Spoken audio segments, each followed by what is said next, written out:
G'day folks, and welcome to episode 20 of Gormo's Shed, corrugated roofing.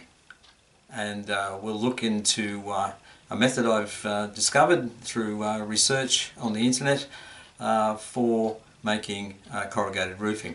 I have just started doing a Metcalf footbridge kit, and I decided that I would like some corrugated roofing on the model instead of the printed tiles that they have there. So that's why we're going down this road today. So we'll have a look at that. We'll go into the workshop and learn a bit more about it. Right, when you first start looking into this subject, one of the things that people use is aluminium foil, kitchen foil, and I had a look at that, and it's quite easy to shape it, but it's so flimsy. Once you've got the indentations made in the foil, it's so easy to bend it out of shape again. So I sort of rejected that initially because of its fragility, and I couldn't see myself using that. So I also found out that some other people are using these drink cans. They cut them open, and you finish up with a piece of metal, flat metal like this. Now this is really good. However, it's probably a bit too good because it's got quite a bit of strength to it. It's very springy, and if you can find a way of using this, it's probably the ideal way to go. But for me, it had just a bit too much strength, and was giving me problems in shaping it. So I had a bit of a brainwave yesterday, and what I came up with is these foil trays. Now these are made of aluminium foil, as the name would suggest, probably made in China. This big sucker was $1.20 or 5 for $5 at the $2 shop, and I thought, well, that's worth a go because it's got a bit more give than the can, but it's got a lot more strength than the kitchen foil. So I thought, well, this has got to be a goer. So in the end, I did use this, and I'll show you what I did to use this and create corrugated roofing. Now, one of the simplest methods I found by researching the internet was that some people use an aluminium extrusion that is used for carpet edging or even for vinyl floor edging, and it's quite common around the home. And it made me think, well, this guy his video I saw had actually purchased some from the hardware store. And I thought, well, there's got to be some of that in my house, so I'll have a look around and just see what I've got. So I'll show you some examples. We'll have to go in the house, so I'll disconnect and away we'll go. Now this is one example of what I'm talking about, but you can see it's quite obvious that it's way too big for scale corrugated roofing. So then we moved on and checked out some other possibilities. This one at the back door is not too bad, however it's still a bit big for the scale, but we're getting warm. And then finally I came across my household step ladder, and this poor old thing has had a hard life, but I realised that it's got these treads on the steps and on the top which look pretty darn good to me. So it's not exactly scale, but when you run the foil through it, it looks pretty damn good. So a step ladder, folks, that's what I'm using. I mean, if I didn't have this, I'd be off to the hardware store to see if I could find something suitable. So this is what we're using to form corrugated roofing for a scale model. Now remember I showed you that strip at the back door. Well, this is a piece I did with that. Now I mean that looks fine to all intents and purposes, but it's actually a bit too big, especially when you consider it next to this one here. Now these ones stuck on the card here were made using the step ladder, and they're not exactly scale, but they look pretty good to me. and I've just sort of whacked some paint on there to see how they take paint.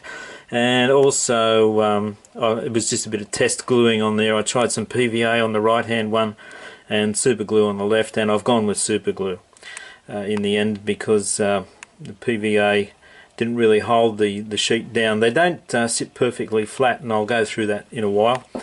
But this is the sort of thing I'm doing. I've started fitting them to my Metcalf footbridge, and that's how they look if we can avoid the shine at the moment. So yeah, I'm fairly happy with that result. So I'll show you how I go about doing that. Now I've just cut a section out of the end of the tray, and this is going to be the bit we work on. And initially I bought the trays because they've got a reasonably good flat bottom in them, but for my test bits I thought, well, I'll use the ends or the edges or whatever, because I can smooth them out. But actually all the work I've done so far has been using these sides and ends and edges and whatever you want to call them. So all I do now is I've got a little piece of dowel like that piece, and I just hold this foil down and start rubbing the dowel over it quite firm to flatten it out and get out any imperfections. You can't get them all out, but you know, it comes up pretty good. And I'll get that done, and I'll show you how it turns out. Right, I've got that flattened out now, and I'm only sort of really going to use this area here. I'm not too interested in working on this, and I couldn't get all the creases out of that if I tried anyway.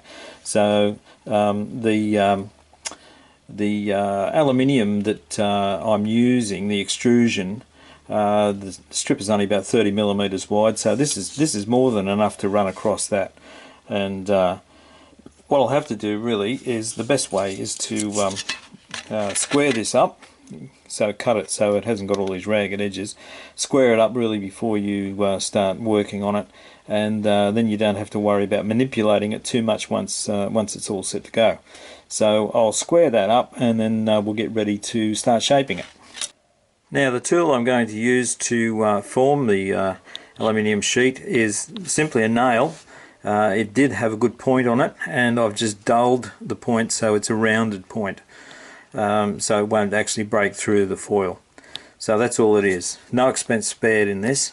So there's a nail and a $1.20 sheet of aluminium foil, which should give up quite a lot of corrugated roofing. Okay, so the next step now. Right, what I've done here is put a bit of masking tape over the part that I'm not going to work on, and I've lined the piece of aluminium foil up at a right angle to the tread on the ladder here, so that yeah, I can get a good shape there going, and the sheet will be fairly square. It can be trimmed up later on, and this one's not exactly right, just for demo purposes, but it's more or less just to show you how we do this. Now I've put the tape on one side because I'm going to work away from the tape when I'm doing the corrugations. If I start from this side, the foil will curl up behind me as I'm working back this way, but as I'm working away from the tape's holding the foil down, and I'm sort of flattening out as I go. So all I have to do, I put the pointer down at a bit of an angle and just do a light drag across the foil to start with, work my way across and do one at a time. Now hopefully you can still see what I'm doing. Yes, you can. Right, we just keep going across the sheet, making these marks. I'm not pushing all that hard, but I would say I've got a firm push down on the material at this stage. Now I've got to the other side of the mould there, or whatever you want to call it. Now I'll go back again, and this time I'll bring the angle of the scribe up, and I'm more or less pushing down now, quite firm, very firm indeed, to reinforce that shape in the aluminium foil. And you can see that it's coming along quite nicely. Do a few more. can see it's starting to curl up on this right hand side. That's okay, we can fix that. So there we are. Now I might even give it another go, even firmer again. You can see how it's curling up, folks. That is actually worse if you come back the other direction. It will curl right over. So that's why I'm going this way. Now that's pretty good, I think. That will do. So what I do now is remove the tape. Take this off the take the tape off the foil. Get rid of that. Now I'll put it back on to the former upside down, just so it finds its way into the grooves again, and then I'll just lightly rub over the back, following the same line in each groove, and that will help to flatten it out.